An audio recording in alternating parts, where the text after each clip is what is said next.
Hello and welcome to Video Games to the Max, episode 199. And man, we got some huge games to talk about. Of course, Resident Evil 2 and Kingdom Hearts 3. But there's a lot of news as well to discuss here. But before we get to all that, we got to do the introductions here. Of course, I'm your host, Sean Garmer, here with me, Mr. Marc Morrison. Howdy. And of course, we are the official video games podcast at W2Net.com in association with Forum Mania and Last Word on Life. And hey, you might be watching us here on video on YouTube or wherever else it is that you check us out on one of the sites. So I want to say hello and thank you for watching there. If you're listening on the audio podcast, appreciate that as well. So pretty much we talk these two big games that have come out recently. We both had them. You actually beat Resident Evil 2. I beat Kingdom Hearts 3. So I'm kind of moseying along on Resident Evil 2. You're moseying along Kingdom Hearts 3. Let's start with the older game first, I guess. I've been playing a few more other things that we'll get to at the end after we get through some news.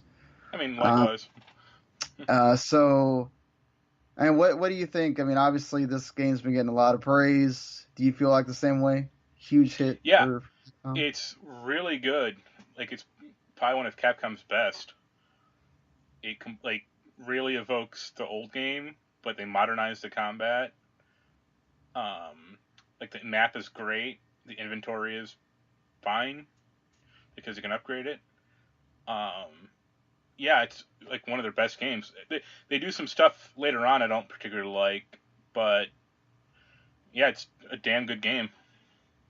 So what do you not like about it? There's a sequence where you take control of Sherry. I don't think you're playing Leon, right, as your first character? Mm-hmm. Leon, yeah. Yeah, so each character has another character you play as. Leon has Ada, and Claire has Sherry. And Ada's campaign is weird because it's like a weird, like, hacking minigame. Like, you have to, like, see through the walls with, like, your special gun and hack, like, wires and crap. I mean, it takes 20 minutes. It's not bad or anything. It's just weird. But Sherry's campaign, it takes, like, 20 minutes, too. But it's, like, a whole stealth sequence where if you get spotted once, it's instant fail. And that sucks. Yeah, that's never a great thing in games. Feels like something they could have taken out for sure. Well, it wasn't in the original game, so they put it in here, which is bizarre. Like it's a new sequence also. Like it takes place in like an orphanage, which was not in the original game whatsoever. So that's kind of cool, but it's just I don't like how, you get spotted once and, game over. I died 6 times during that thing. Damn. I'll have to see how that is whenever I get to Claire. Do you like any the changes for the most part? Like, is there anything from the original game that like you miss that is not in there, or? Not really. Well, actually, no. Everything is mostly in there. They do alter some stuff in the intro. Like that whole gas station scene is not in the original game. Okay, I was wondering if that was the case. Yeah. Like. So does it go from like the streets to the police station immediately, or? Yeah, like this original game started off like basically on a street, and you had to like run to the cop station, but you ran through the gun shop, and that wasn't in there in Leon's story. It isn't there with Claire's, or Leon's story has it, but it's later, and Claire's I don't think actually has it, period, or like it has like a different pathway. But yeah, like I played the original game a lot when I had it as a kid, and I even read the damn book, like the novelization of it. Yeah. So like I pick up on differences in the original game. Like the Mr. X guy, he was kind of in the original game, but not real, like not as important as he is in this one. Yeah, so he doesn't necessarily follow you around, right? From in the original, he kind of there's you can go a certain part where he stops following you, right? And whereas in Yeah. this game, he follows you the whole time. Well, he does stop at certain points, and there are like certain levels where he's just not in it at all. But he's basically like the Nemesis from RE3 Nemesis, or like the Crimson Head zombies from the RE1 remake, because he can like walk through doors and like follow you through like a different area. Do you like that? They kind of the zombies getting up again thing is new as well, right? From I mean, yeah, you can put him down if you pump him with enough lead. It's fine. Like certain zombie, like you can tell when a zombie's officially down versus like, oh, they're just temporarily down. It'll get back up in 5 minutes or something. the only time I could tell is if like their head got blown off completely. It's the only time. Because there was other times where I was like, man, I just shot you like 6 times in the head. You went down, and then he gets up a minute later. I'm like, what the fuck? Yeah. Like, And there's like one really funny incongruity with the game, because the game is supposed to take place in 1998. right. And one of the things you have to find is a STARS like police badge, and it's a USB key. And I'm like, they didn't have USB keys in 1998. Nope. Did not. And it was like it's like very hidden too. Like it's in like the back of the badge. There's the little lever to push on the USB key part. And I'm like, no, that came a decade later. I think one of my favorite things too is they're both at the fence, like Claire and Leon, and they're just having like a casual conversation while there's zombies going around. Yeah, he never thinks to like climb the fence or anything like that. Like heaven forbid. Or like, right next to that fence are like trash bins. Like he could get on top of one of those and like try to pull her above. Yeah. But it still has like the zapping system from the old one. Like, things you do in the first one kind of alter the second one. Right. But it's not as much altering, right, as the original game? Because like Claire has different weapons almost completely. So, like, I took bullets with Leon that, her gun couldn't even use most of the time. I had the guns, but they were the pre-order bonuses, not like the regular stuff you get with her. Yeah, that special pistol. Yeah. Or whatever that it gives you, which kind of just feels like it feels like it's just like a little classier pistol, because it doesn't necessarily kill them much easier or anything. Right. Yeah, it'll be interesting for me to experience this like Clear Story. For the record, this is my first Resident Evil game. So I'm enjoying it. I know not all of them are, after 4 it kind of goes into the action territory. So, I've heard I haven't played it, but I heard RE7 is good, like a good horror game. Yeah, it's first person too, so I still need to play that in VR. Go on. Go ahead. No. I was gonna mention, like, it's not a long game. Yeah. Like I finished Leon in like 10 hours, and I finished Claire in like 3. Right, because once you go through it, it's easier to do the second time. Yeah, you know where right? shit is. So that's helpful. Do you like that? Is that something you miss from the old game? Like where your B run doesn't necessarily mean as much now, where you can't like leave weapons for them to use and all that? That made it kind of more overtly complicated. Like if anything, the way this game is easy is because the map, because it tells you instantly what's in a room, or like, oh, you need the spade key to go through this door. So it's like, okay, I have that. so let's do it right now. Yeah, because usually you'd have to draw, right? No, you You had a didn't map in the have old one, but it didn't tell you shit. It just told you right. like where you are.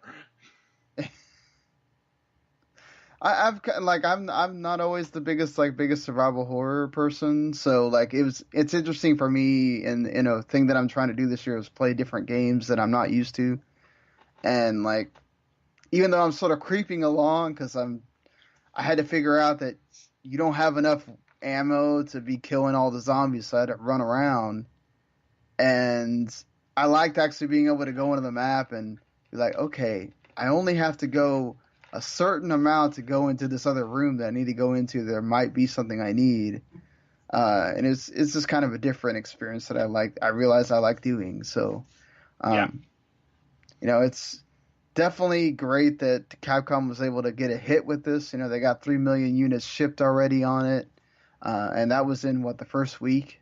So Like I'm the sure whole that they will. Well, it's Go internet. ahead. One way they make it easier is that ammo mixing system.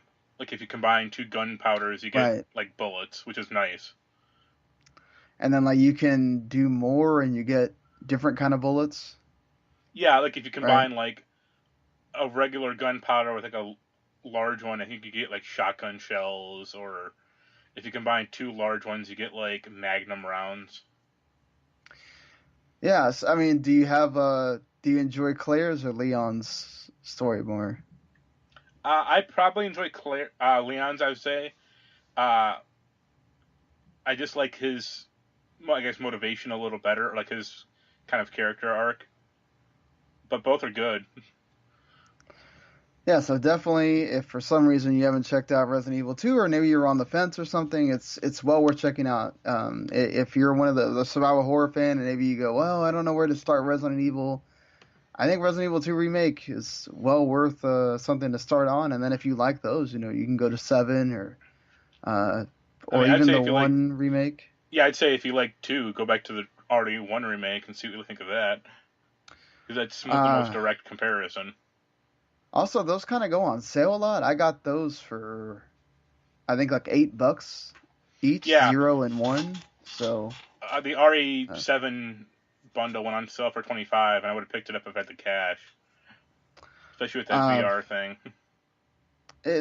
I mean, definitely. The thing is, it doesn't stop Resident Evil now. Capcom knows they sort of have a cash cow, so they I mean, to an interestingly, extent, but I mean, the next logical one is RE3, but that'll take years because it's a big city, or it's a medium-sized city. So you have to design around that and how it. wasn't it like originally made as sort of like they were Resident Evil 2 kind of took a long time in development. They started making Resident Evil 3, and then they sort of were sort of like partner games in a way, Originally or now? like originally. Maybe. Like there are Like reused, like there are some reused environments in RE3.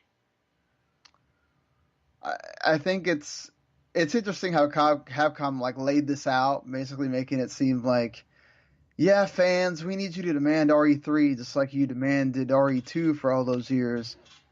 Basically, it's already in development, people. They just want to hear you scream from the rooftops that you want it, just to justify what they're already doing. Yeah. I think they kind of wanted to know if the game was going to make money first, and then they go, oh, I mean, well, we can considering just make 3. Capcom's history for the past few years, that does not surprise me.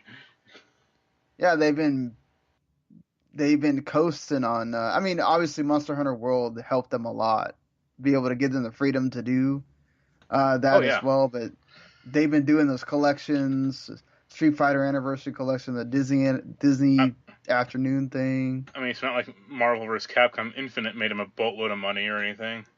Yeah, Marvel also kind of messed that up by in making it have the MCU stuff, which I'm sure was a Disney thing as well. But we'll see how that goes with the once Marvel gets the X-Men stuff back and everything. But yeah, that's another thing that's going on with Resident Evil though, which I don't know that I'm a big fan of considering who's involved with it. Um, Resident Evil TV series being developed at Netflix, reportedly. Can they get Mila Jovovich back as Alice? Oh, please, God.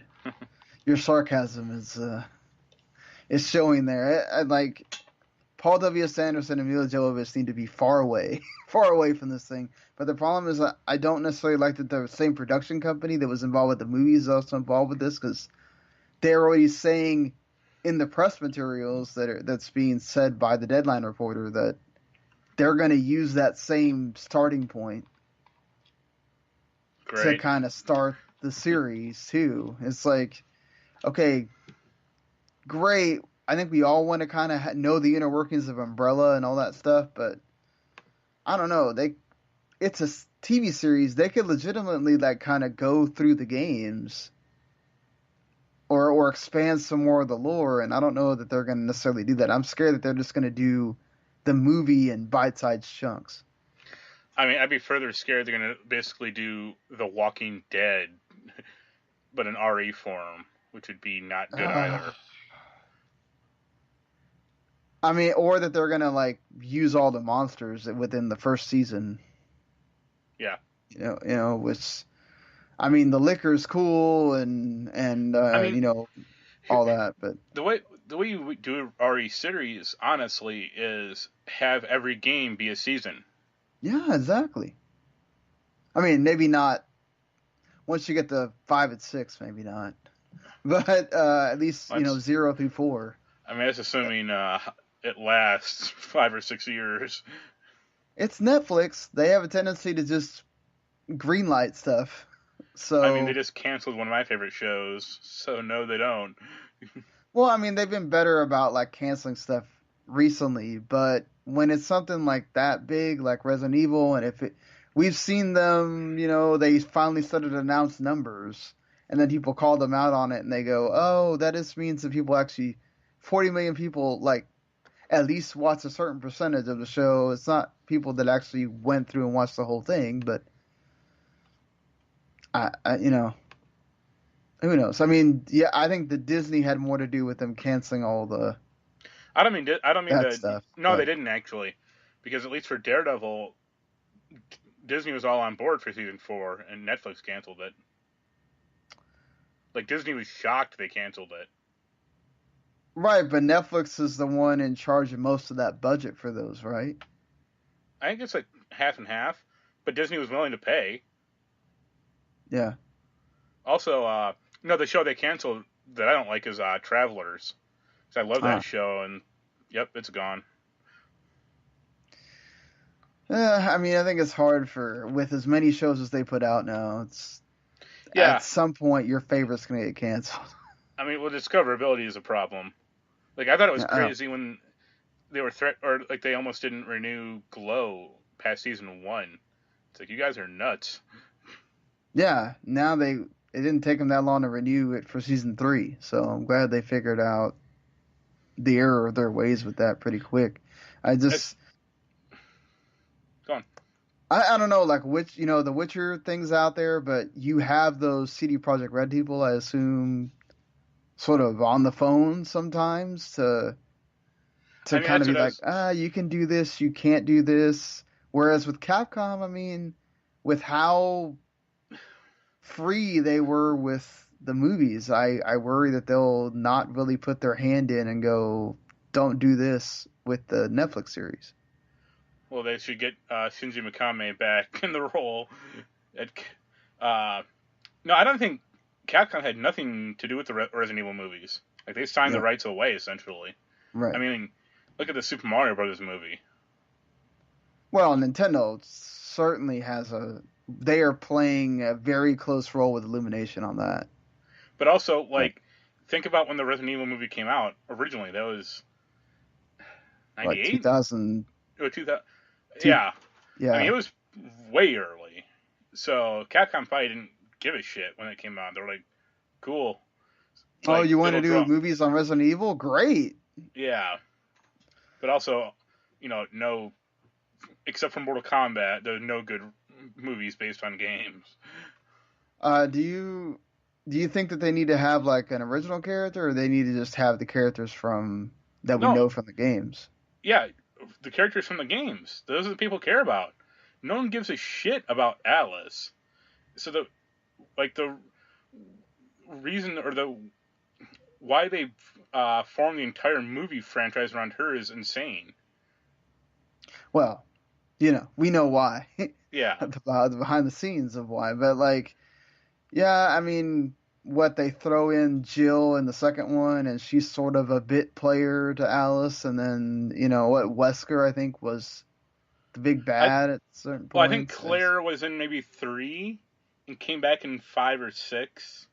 Oh, Claire was the Ali Lauder character, right? Yeah, and they had Yeah. Chris Redfield, who was Wentworth Miller in 4, I think, and then he got killed off or whatever off screen. And then every other character has been some, no name character or some nothing character that no one gives a shit about because they're not from the Yeah. game. Yeah, it's gonna be interesting how Netflix handles this, and how much that like it's okay to have that as a starting point. I guess like you don't have to necessarily forget that the movies existed, but just expand the lore and don't go too crazy with having monsters every other freaking episode and not turning it into The Walking Dead, because you can do much better than that. And the games were never about it being The Walking Dead, Resident Evil. So, Yeah, uh, but they'll screw it up somehow.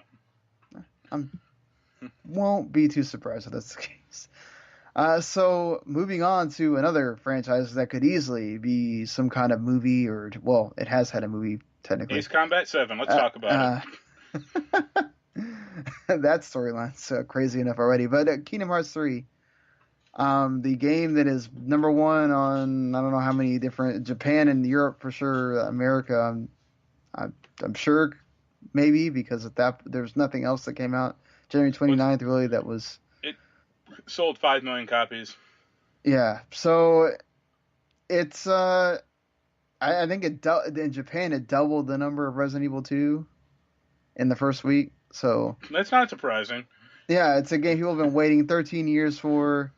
I've never seen my GameStop as packed as it was for a release of a game like That's Kingdom just Hearts because 3. you're not there for Madden.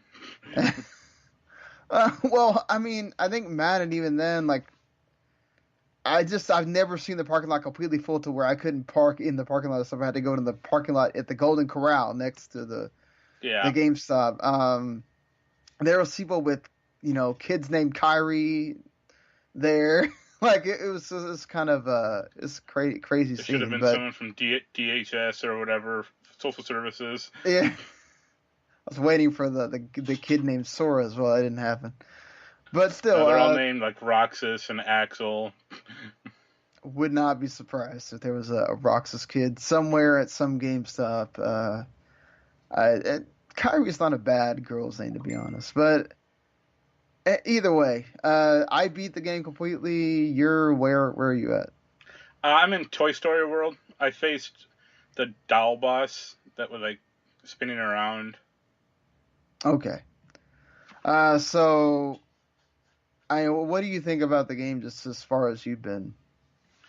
I've talked to you about it some. Combat is fine. It's really fast. It's really easy. At least I found it because of all the like shape changing or like special things you can do.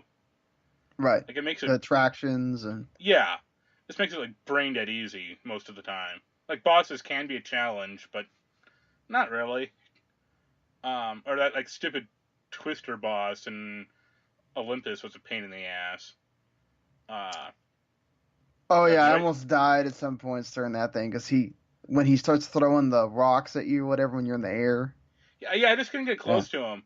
And when I would try to get close to him, he would like, fly away. So it was like 15 minutes of chasing this like swirling bastard around. Yeah, the others were Fine. fairly easy. Yeah. Yeah, I mean it's. Go ahead. Well, I was gonna say I have no idea what's happening in the story.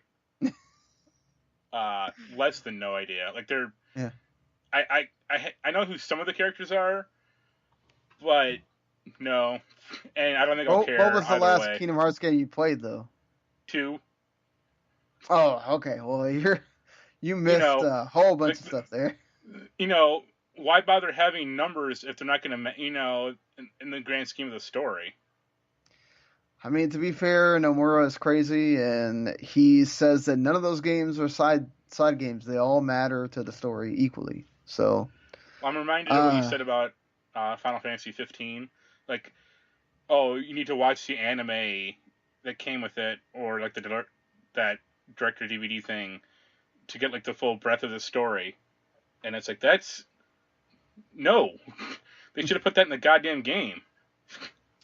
yeah, I mean, especially later on, you're gonna to have watched at least the movie that comes with 2.8, and I I'm also have good. played the I little 3 hour thing with Aqua, and I am uh, a-okay with not giving a shit about the story. but well, for someone like me and many others that did invest a lot in the story, I think it, for the most part, wraps up pretty well. I mean, it's also Nomura, so you can assume that things are going to happen to lead into, future games or whatever. You know, the combat for me is the most fun I've had playing a Kingdom Hearts game. Uh, it is fast, it is crazy, but with all the stuff you do get to do, Well, I really enjoy it. I never got bored. they start you off fairly powerful, and they just keep adding on top of that. So Mhm. that's pretty helpful. The Keyblade transformations are awesome, though. I think it's with something I wish they had. It's like something I always wish they had, and it makes your Keyblade's important. It's not like, oh, the other games were just, oh, okay, I'll just go to the next Keyblade, next Keyblade, next Keyblade. Now it's like, oh, I can level up my Keyblade. I can have favorite Keyblades. That I can have favorite like transformations they do. It's like it makes them all kind of feel important in their own way. Like once I got to the Pirates of the Caribbean, and that Keyblade I use it the rest of the time, which is late in the game. But it's also because it's a complete Final Fantasy weapon when it's a transformation. But it's just that's one thing I do miss is the Final Fantasy characters are completely stripped from this Yeah, game, that's really weird. which to be fair, I think from Nomura's perspective, number one, it's been 13 years since two. That was and they still have Final Fantasy games in the side games, even to the point where the main character from World Ends with You shows up in Dream Drop Distance. So like he expanded it past Final Fantasy, which was what's weird. Is like your final game in this saga, and you don't include Final Fantasy characters at all, except for at the beginning where they mention Cloud and Auron. Like, Yeah, for like a second. yeah, like you don't even get to mention Squall or who played a huge part in the first two games. It's like it's weird. It's just weird. I get it that they don't go to Radiant Garden at all, which is where the Final Fantasy characters are supposedly from. But still, it's weird. I get it that Nomura kind of says that in their own right, all of these Kingdom Hearts characters are now Final Fantasy characters, but That's a load. there's still a little bit of an attachment to those characters that people have, you I know. mean, by that metric, why have Disney characters in that? Why not just have all, Well, you they know? have to because it says Yeah, Disney and Square. I mean, I kind of feel that way about like Squall and Cloud. Yeah. Like, Uh, how cool was that Sephiroth fight in Kingdom Hearts 2? it was really cool. It was cool in Yeah, Kingdom Hearts 1.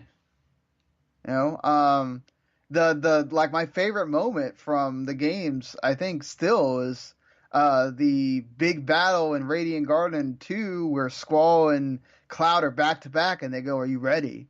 And you're like, "Dude, this is like a team I've always wanted to see. How awesome!" And it's like Instead, we get a Dissidia NT. poster, yeah, in the toy box, and it's like, yeah, that's a What good did you think one. about the game? That game that's in the toy box thing. Which one? That's like very Final Fantasy ish. That Rex is playing. You haven't seen that part yet?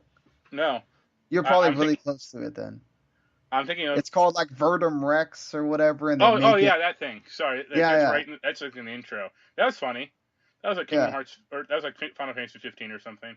Yeah, basically it was like Nomura taking his shot at Final Fantasy I mean, 15, which is, I think that's the reason Final Fantasy is not in the game because Nomura didn't do Final Fantasy 15. yeah. And Noct is apparently going to show up in Final Fantasy 14, so So is Nier Automata. yeah, which is weird. But Uh, Square the does only that. other thing, the two things I'll say is the gummy ship stuff feels weird. Still It's sucks. not bad. It's just weird. I like that they made it more open, but I still don't want to mess with it. Yeah, and there's no real reason to care. Like it's like, oh, you got a new Cura block. It's like, who gives a shit? I Like just I'm not. kept buying the next level of the High Wind or whatever and just use that. Yeah, Because like trying to remember that the gummy ship has to have certain things or it can't fly.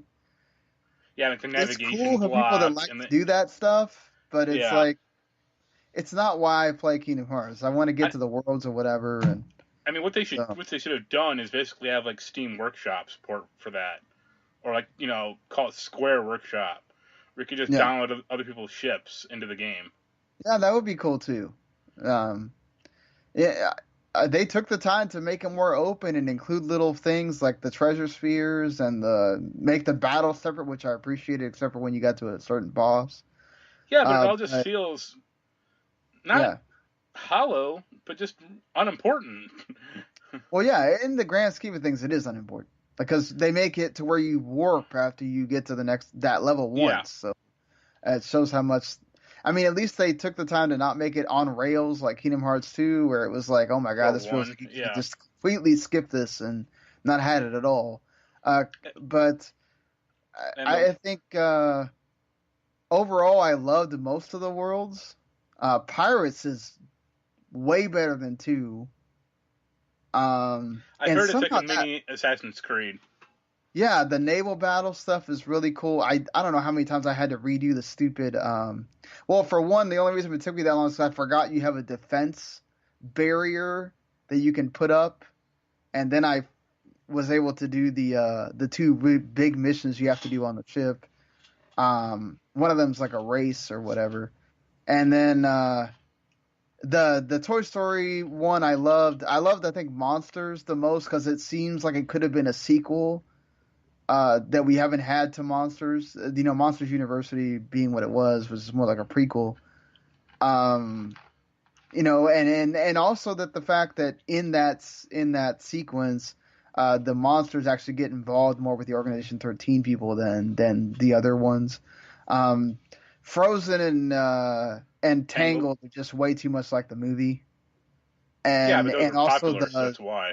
the places where the worlds themselves are like way too big. They're so big that you get lost, like because they look so samey.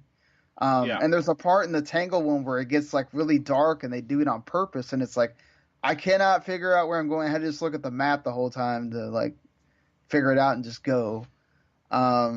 I mean, look, I appreciate that Frozen has the whole Let It Go in there for people that love Frozen, and I'm a person that likes Frozen. But it's kind of like, oh God, I could have just watched the movie. It's like, um, I mean, I know what worlds are in the game. I yeah, still think what they've picked is disappointing. I think definitely. Uh, I feel like because it's been so long, they had to go with more modern. Because at this point, when you have to remember that all the games count. So all the old Birth by Sleep basically took all the rest of the old classic Disney worlds. Yeah, Like but no one played that, so who cares? they took all the princess worlds that hadn't been in any of the other games. So what's left is like your C and D tier, like, Sword in the Stone, Black Cauldron. I That mean, was great. for some reason they haven't been able to do Jungle Book. There was a problem with, I think, the rights with the writer and all that. It's the reason why they couldn't do Tarzan again. Like, Well, those rights are, I mean, it's royalty free at this point, and they Yeah. just made a fucking Jungle Book movie 2 years ago. I don't know what that is. They might try to be. Maybe they said like, let's see if this sells, and then we can go back to doing more classic worlds for the next one or whatever. I don't know, but I mean, the one world I wanted would have been Wall-E. They own that. right. Fuck Pixar. Tangled. Like, that'd have been a great world to explore. It felt like, I mean, I would have loved the Wreck-It Ralph world. Yeah. Imagine, Um, Sugar Rush Sora. yeah, that would have been great. Like, Um, the world just seemed very safe and uninspired, because you can't say, oh, they took out Disney, or Birth by Sleep took out the princess world, and then also say Pirates is great because they did that in Kingdom Hearts 2. no, but they totally make it more open. No, And that's fine, but you're still going back to that same world. Like, I mean, it's great they made it an actual fun level, because the 1 and 2 sucked, but still, you're going back to that area again. right. Like Jack Sparrow. And to be fair, they only added 2 that they're going back to. So I know technically Olympus is not Kingdom Hearts 3. So it's hilarious. Yeah, but they actually, like, it's not just one room anymore, which is nice. Right. I did like that you could actually like go to the realm of the gods and all that stuff too. That was kind of cool. I will say I loved the Big Hero 6, what they did with that. It felt like it could be its own like modern game, which I appreciated. I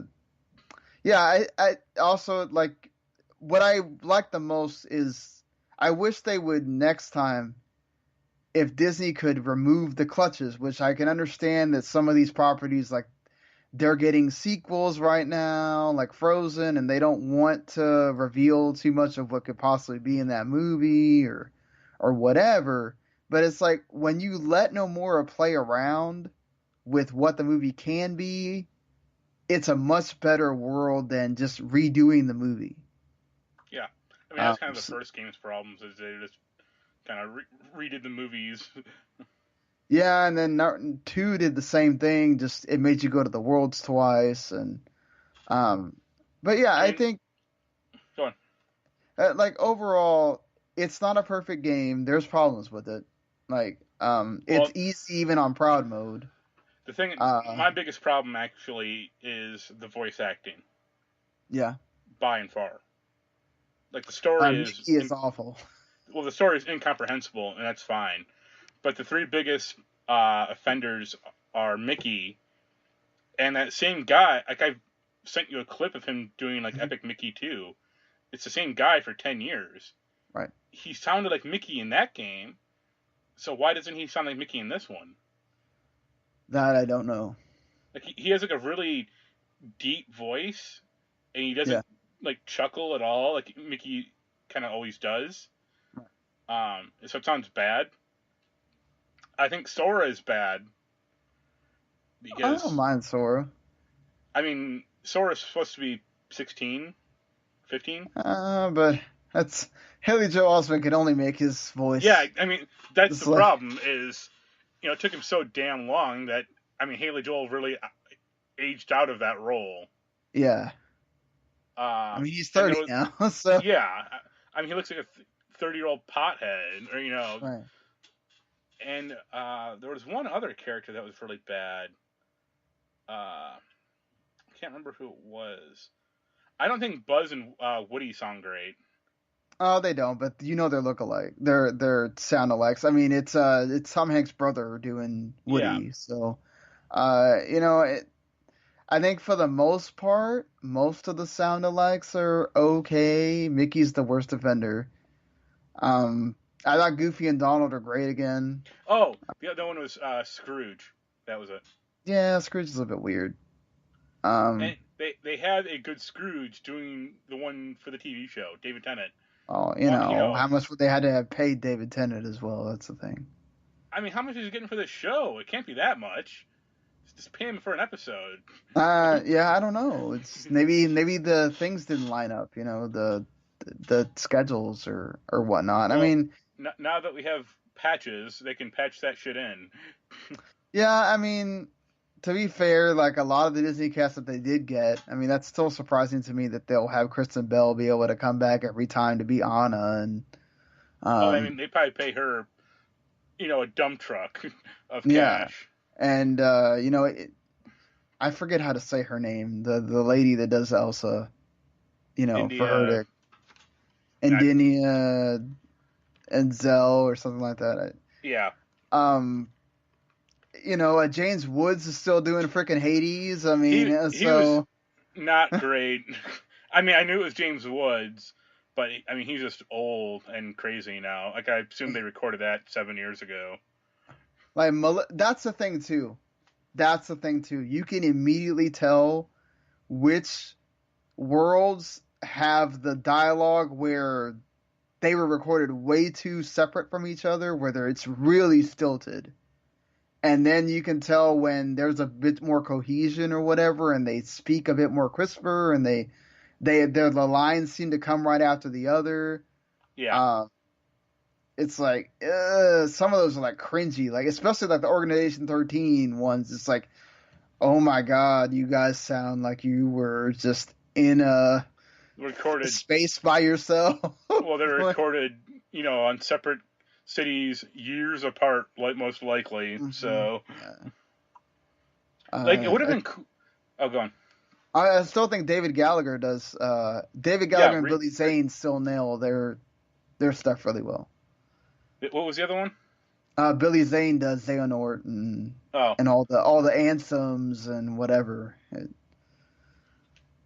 Uh, I don't. Is he still in it?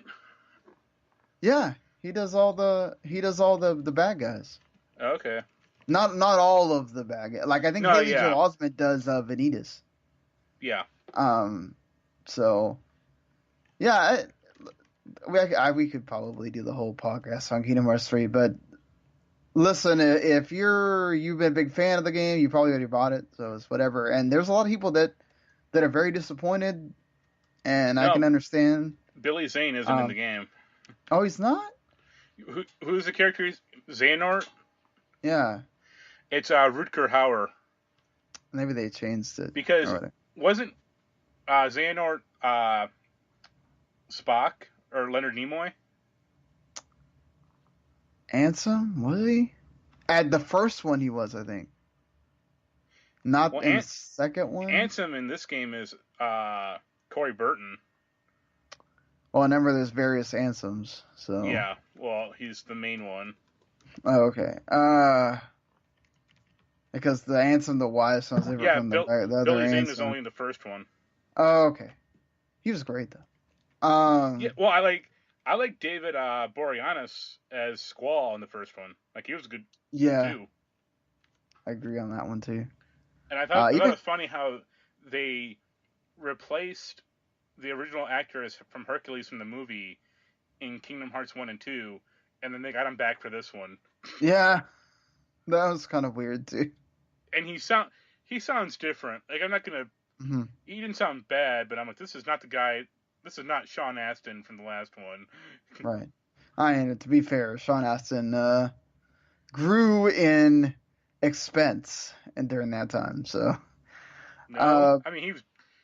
Think about when Kingdom Hearts 2 came out. That was Lord of the Rings time. Like if anything, he's cheaper now than he was then. I mean, I think at some point though, you still can command a certain amount, even if. Didn't he win some kind of award or something? Once you win awards, it doesn't matter what you do, you can command that price. Or, Maybe. um, but yeah, there's a lot to say about Kingdom Hearts 3. I think the biggest dissenting thing I've heard the most from people is it's too easy and there's not enough secret. There's got to be a final mix coming at some point, which this is how No, Square I gets think you. Nomura said it's all supposed to be like DLC because Oh, really? they can do that. Well, yeah, but it'll be Final Mix, basically the DLC, and then they'll come out with a Final Mix a year from now, and that'll be like the Game of the Year edition or whatever. Yeah. I'm interested to see if that secret ending is going to be DLC or if that's just another game entirely, but You seems mean like the it's no, Mickey Emblem crap or something not the else? Mickey Emblem, The reason why you're getting the Mickey emblem crap is to watch this like 2-minute secret ending. And well, I'm doing it because the stuff you get from it is pretty decent. Yeah, that too. But I do like the side stuff. I was gonna mention, like, I like even though the cooking is really simple, I like the little Remy parts with the cooking and fine. Yeah. I don't think some of the mini games are that fun, but like the some of them are kind of annoying. Yeah. But yeah, for being a 13-year a game that should have come out in like 2008. Yeah. I think for the most part, I mean the graphics are impressive. And then it'd be on Kingdom Hearts 7 at this point. Yeah, let's be fair. They should be. But we'll see. We'll see what happens from now. Let's see how quickly they pump out DLC, what that includes, if that includes any more story content at all. The way they leave things certainly could lend itself to that. I'm waiting for the Cupo Noodles Keyblade. I will say I got to give them credit for making the mobile, the KH 2.8 movie worth playing for all those people that spent all those years playing the different versions of that. They really make it worth it by the end. And definitely they set up the next arc of however many games that's going to be really well. So, yeah. It'll take them another decade. Yeah, probably. I mean, supposedly Nomura's working on Final Fantasy VII Remake and World Ends With You 2 at the same time. So we'll see how long it takes for those two games to come out, let alone another Kingdom Hearts thing. Yeah, him splitting his time is really going to bode well. Look how well Final Fantasy 15 did. Well, to the point where they had to take it away from him. Yeah. And he's still bitter about it because I don't think that Verdum Rex thing would be in there if he was if he wasn't. Which also I'm not going to spoil it for people, but there's that secret ending has something to do with that too. But yeah, we spent almost an hour talking about two games. But I mean, they were big. They're probably 11 months from now or 10 months from now, they'll probably be on all the Game of the Year lists. Oh yeah, for sure. They will be. Especially Resident Evil 2 will probably be one of the games we're still talking about when it comes to the end of the year thing. But yeah, let's move on from that quickly. Gonna just go through Games for Gold and PS Plus for February. Technically, the PS Plus games hit today as we're recording this. Games for Gold already been out for a few days. Bloodstained Curse of the Moon comes to Xbox One. That's a decent game. Creed, yeah, it's pretty good. I have it on Switch. I definitely think you should check it out. So between Celeste and Bloodstained Curse of the Moon, two big indie games from last year that you definitely should go out there and check out. Assassin's Creed Rogue comes from the 360, which you can play on your Xbox One. I swear, I think I'm only missing I'm only missing Brotherhood at this point. And the two, good one. From the old AC games.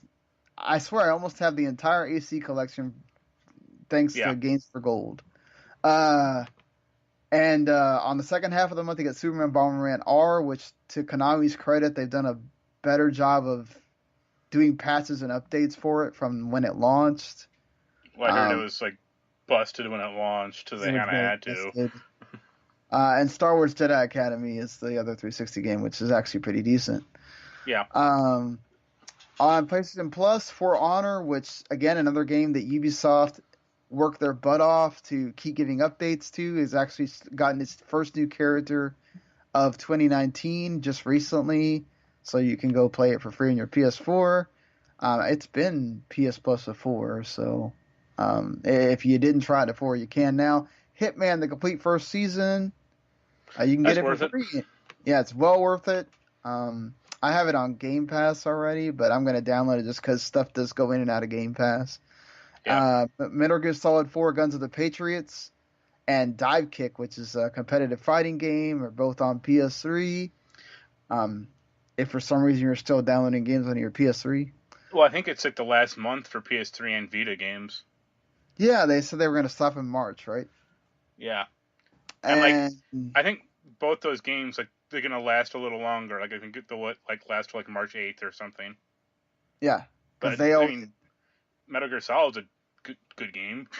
yeah, definitely. It's I really wish there was like a port of that to PS4, like an HD version, or just here, play it.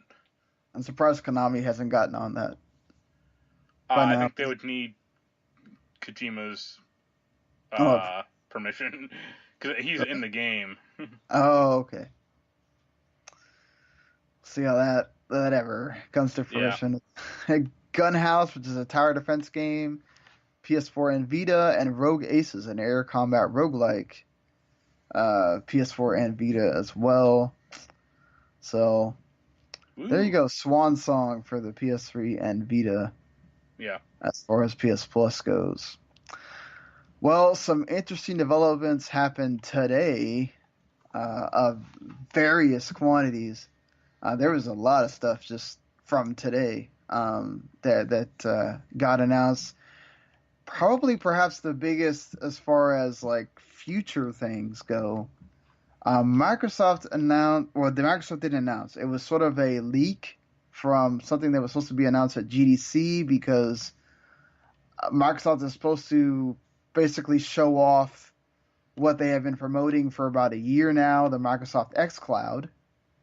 And a part of that leak announces that Xbox Live is coming not only to phones, which makes sense because Project xCloud is part of the phone, or it's going to be on phones, it's also coming to Switch, which is really, really interesting on its own. Now, granted, to be fair, the only things they've said is that it's going to allow cross-play and cross-progression, which they already have that for various games, including Wargroove, which is a game I'm playing, which we'll talk about a little later. And it is also going to have achievements, which is great for Nintendo because Nintendo doesn't have achievements, and it might be a way around Nintendo ever getting their own achievements. And you can also have your friends can be on Xbox and see what you're playing on your Switch, and vice versa, I think is how that's supposed to work. Aside from that, though, we don't really know how else this is supposed to function until we get to GDC, but rumors are flying, speculation is flying that this could even be Game Pass showing up on the Switch.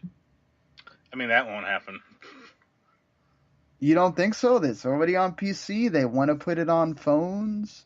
Nintendo would not let Microsoft Game Pass so they could play Xbox One or 360 games on the Switch.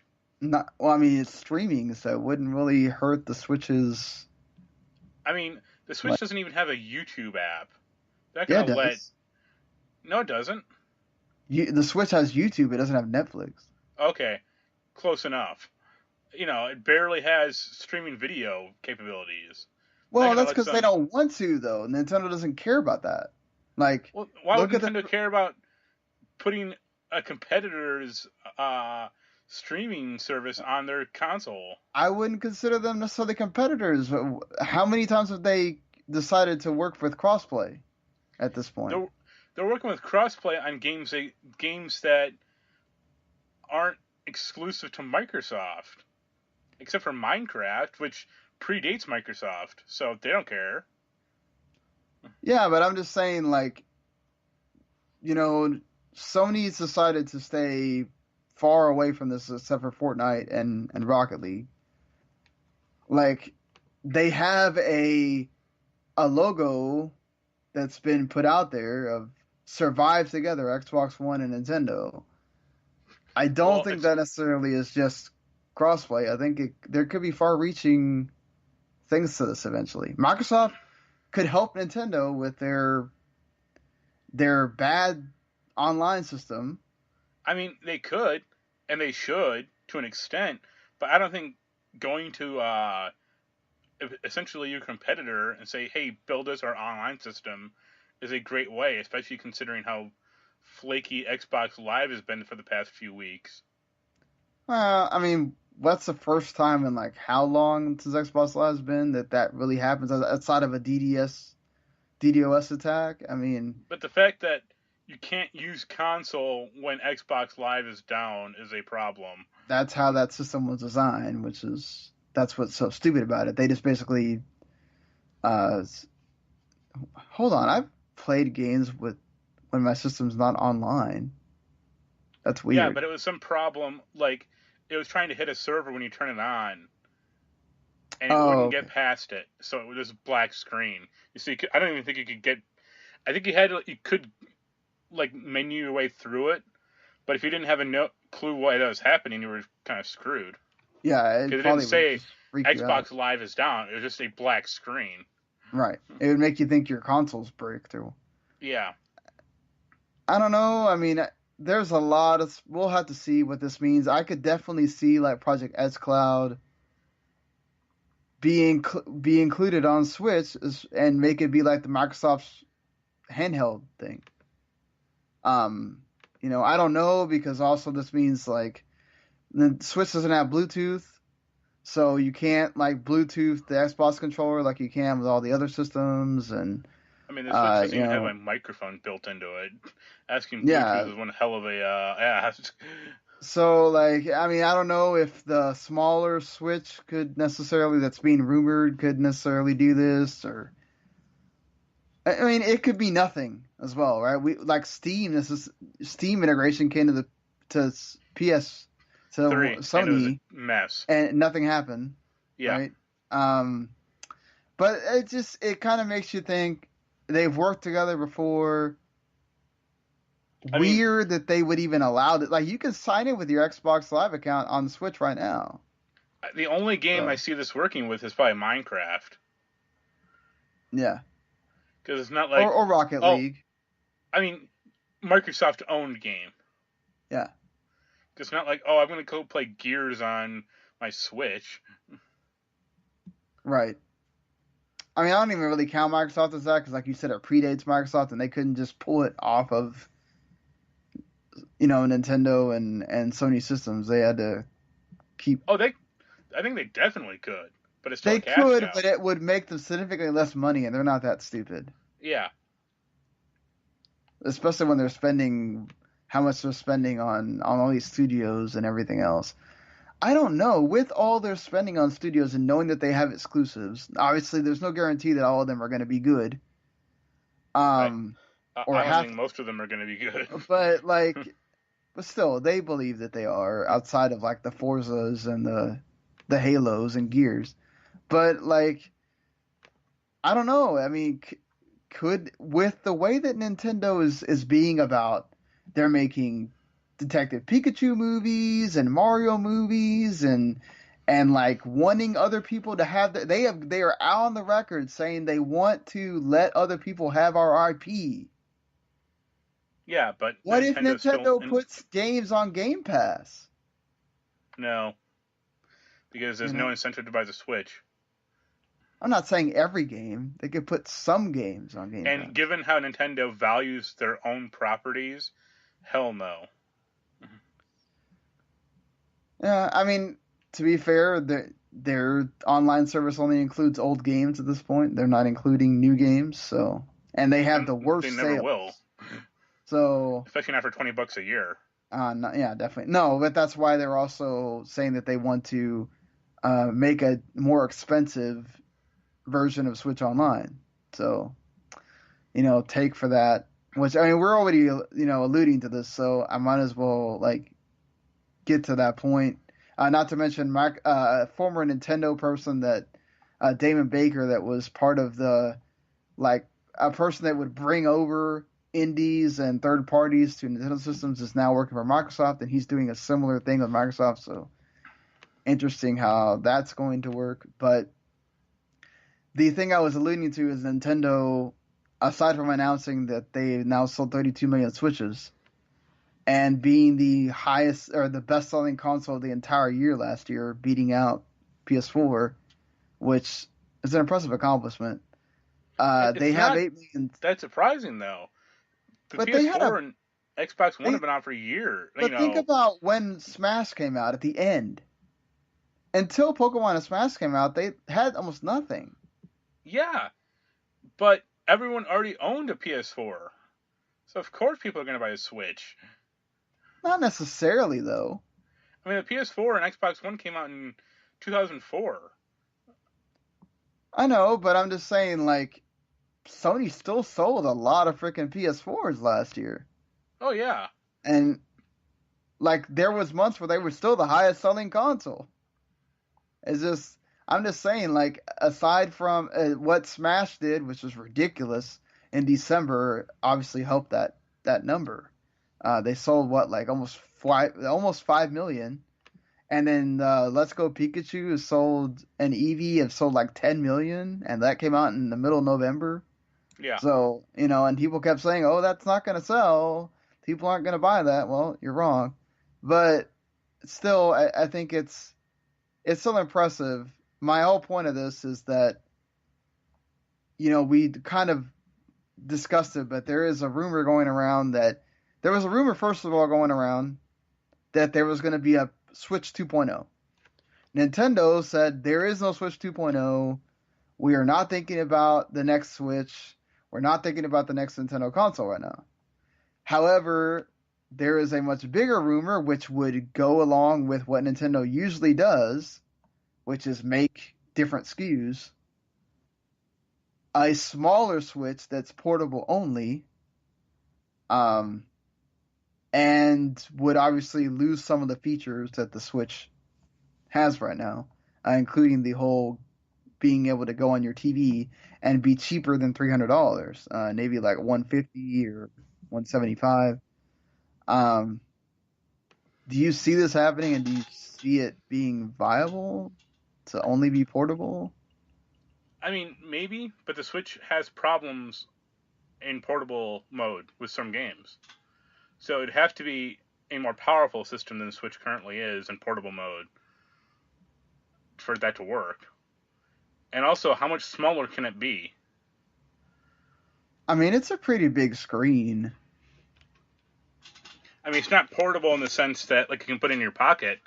I can if I take the Joy-Cons off, you can put it in your pocket. I put it in my pocket with the Joy-Cons on, and it barely hangs out of my pocket. I had it today, so. Well, the other problem is most games are fitted for that screen. Also, my kickstand broke because I did that, but it's also a very flimsy kickstand. Yeah. But can you get that fixed, or? I can pop it back on, but what I'm scared of is that I might have lost it on the way to the car or something, and I'll just have to get another one. But yeah, that's what eBay is. The only thing that sucks is it like basically leaves that thing where the SD card is now just the little port flat open. So that's the only thing that kind of sucks. I never really used the kickstand anyway, but yeah. I mean, it could happen, but I think there are numerous problems technologically and just performance-wise that make it a mess. Yeah, I definitely think you're going to run into some issues. This feels like the whole making the 2DS when you already had the 3DS because, kids it seems more like the Canadian Wii. Well, no, I meant like, okay, the whole deal with this thing is, or making a 3DS that doesn't have 3D. You took out the reason why it was called 3DS. And so still called it that. The bottom. They'll just still call it the Switch, and it'll just not be able to switch. Or you'll have to like connect it in a different way to the dock or something, other than just popping it in there. I mean, if there was a dock that was just a cable, it'd be awesome. Because the dock is just kind of stupid. Also, it'd be nice to have a dock that doesn't scratch the screen. Yeah. But yeah, I keep forgetting to get a screen protector for that thing. But still, I don't know. This is something that it's not out of Nintendo's realm to introduce. If it is cool, I think at some point you do have to make the Switch 2.0. I think they might be waiting until PS5 and Xbox whatever come out, and then they're going to announce it.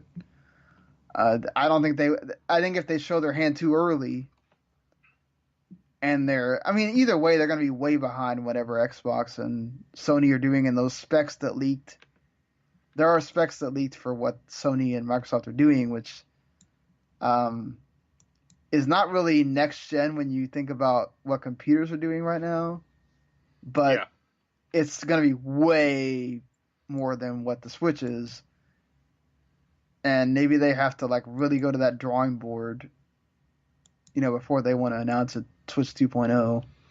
I think it's still way too early to announce anything like that because the Switch only came out 2 years ago. Yep. Hey, but it didn't take that long for them to announce a Pro and a Xbox One X, so. I mean, it took 3 years? We're sort of close. And those were also more incremental upgrades than what this thing sounds like. Yeah. You don't have to, like, the difference between a PS4 and a PS4 Pro is negligible.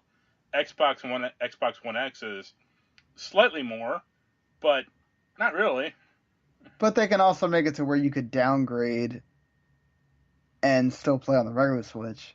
I mean, to be fair, most of the games that we'd be taking advantage of that are like, the Nintendo games where they could easily figure out how to make it for one and not the other, and then the third parties that would have to figure out what they want to do there, because a lot of the games that are working on the Switch when they don't have the big Nintendo games are the indies, and those are made for almost anything. I'm thinking like Zelda on handheld is abominable. Yeah, that's one game I never played on I almost play everything portable now. I hardly ever use the dock. But yeah, the Zelda looked weird. Xenoblade had some issues portable. I was watching the Giant Bomb quick look of Tales of Vesperia, and they played it on the Switch, which is a bad move on their part. It didn't look good on the Switch? The battle system looked fine. The overworld looked like a mess. Because one of the guys, I think it was Matt, Rory, he was like, what the fuck is going on with this overworld? Like, it was, like, choppy and framey. Yeah, it's kind of the, like, the Diablo 3, the dude is blurry thing. Yeah. So, yeah. That's one of the things that sucks about the Switch. It's just like, you want it portable, but you're definitely taking the hit.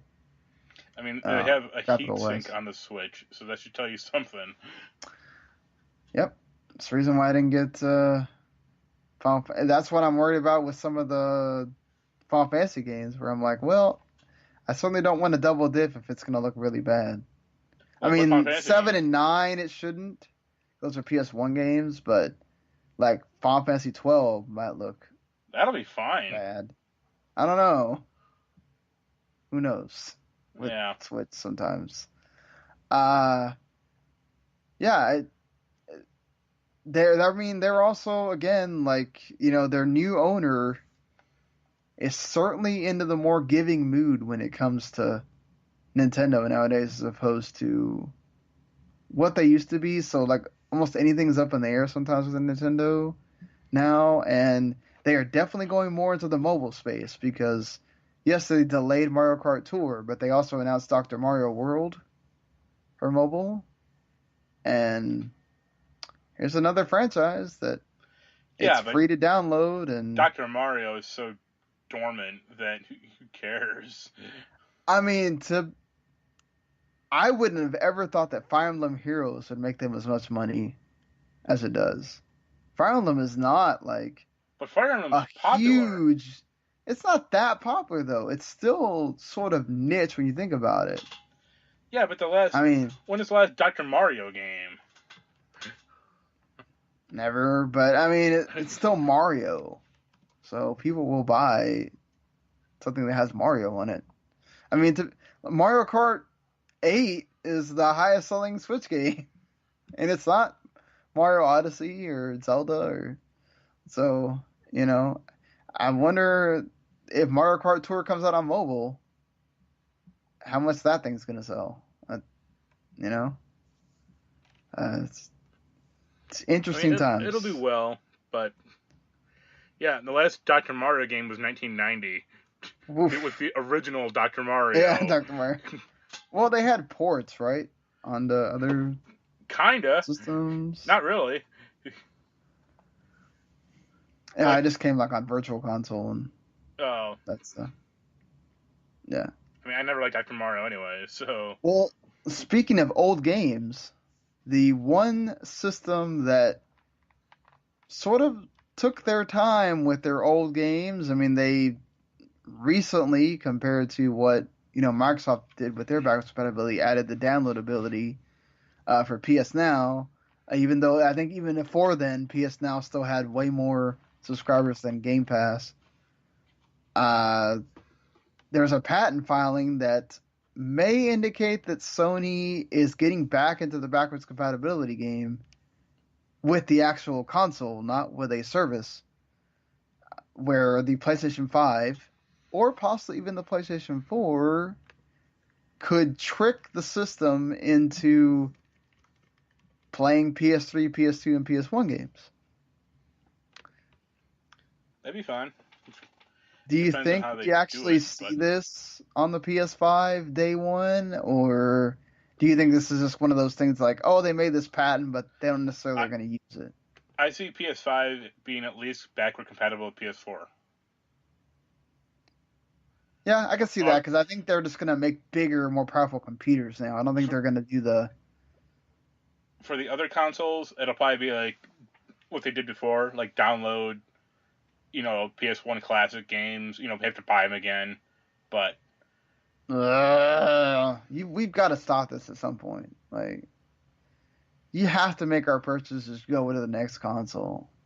well, I say that because I mean it would be nice if like your already purchased games would transfer over, but the problem with that is the PS4 didn't have that.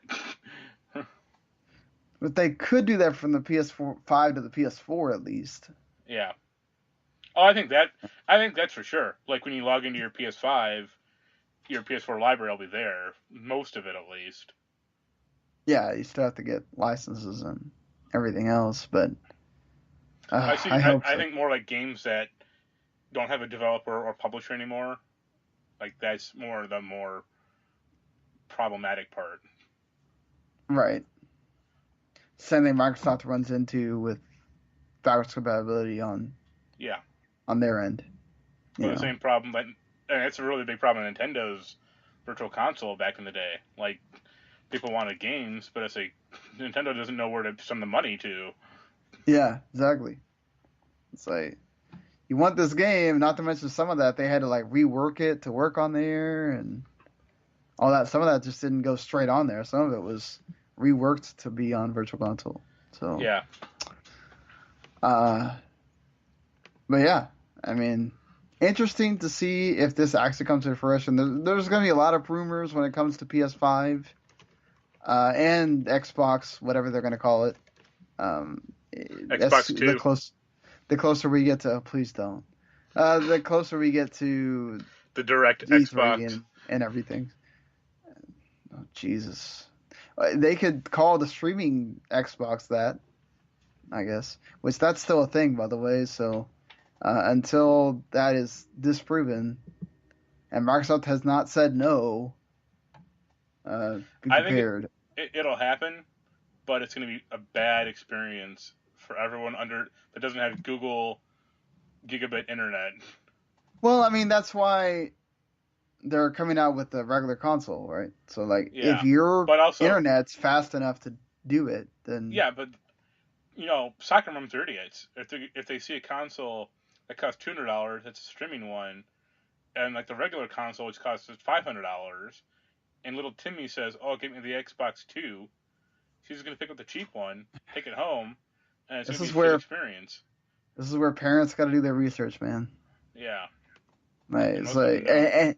and game store owners, if GameStop still exists by then, or Walmart or whatever, you got to do your part as the retailer and say, hey, know what you're buying. But I mean, that's another thing. GameStop decided that they are no longer going to accept the buyout because guess what? People don't want to pay what GameStop thinks they deserve. And so therefore they're just going to keep trucking along, I guess, until I don't know what happens to them. But yeah, so a lot yeah. of good memes about like, oh, GameStop wouldn't accept the $2.77 people offered. Some of the oh crap. Oh, I'm glad I traded in that Tetris effect when I did because I think it dropped already. Yeah. So probably not joking by the way, but still, yeah, it's sad for the employees and everything if you're still working there, but aside from that, I think GameStop will always be around to an extent. It may not. I mean, it's already so non-game emphasized that I know, but the further we get into streaming consoles, that's gonna be really hard for them. Like even Apple is now saying they want to get into it. Like, I mean, yeah, but those transition into more of a Think Geek type store and have like a sad corner of, old games or something. All right, but to be fair, like, okay, am I gonna go to a GameStop to like buy a phone?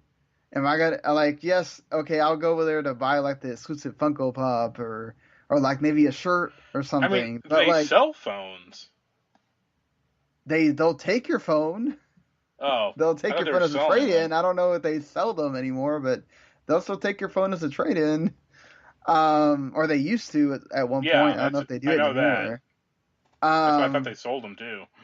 But like, I don't know how much more they can really get. I mean, to like start selling more different figures, that's going to cost them a lot of money. Like if they started selling like the Nendroids or whatever, I imagine like those things already sell for like $50. Yeah. That would probably cost them a ton of money to get them shipped from Japan. So like, I don't know what else they could really do. They should sell more Power Ranger crap. Yep, that's exactly what I want. What they need. Talking about people in trouble, maybe not financially, but certainly with just a bunch of, let's just call it a saga involving Metro Exodus. Oh, I thought we were going to talk about Randy Pitchford again. Oh no, let's not talk about Randy Pitchford again. Metro Exodus is maybe fortunately because it's gotten them in the news where they wouldn't be with all these other games coming out around it, especially Anthem. It's had its own bad press at the moment. But still, it's crazy to think that one game, Division 2 decided to go over to the Epic Games Store. Some people made a fuss, but it didn't seem like it was that big a deal. That's because the Division 2 wasn't on Steam. Right. So, but Metro Exodus was on Steam. Also, no one cared about the Division 2. And, they decided to pull it from Steam to put it on the Epic Games Store like 3 weeks before it's supposed to launch. If you pre-ordered it on Steam, you still got it on Steam, but now you have to wait a year if you didn't get it on Steam before they pulled it off to play it. And a lot of people are just saying, look, we're going to wait a year because Epic Games Store isn't great right now. And it may not be by that point either. And it's kind of hard for me to disagree with them on that because I don't know that, even though, yes, it's just installing a launcher as opposed to buying a whole different system, it's still a significant thing that you're having to put time into, and well, like... I think I told you, we talked about this last time, but I have 4 or 5 launchers on my computer as it is. I'm sick of that shit. I can understand that.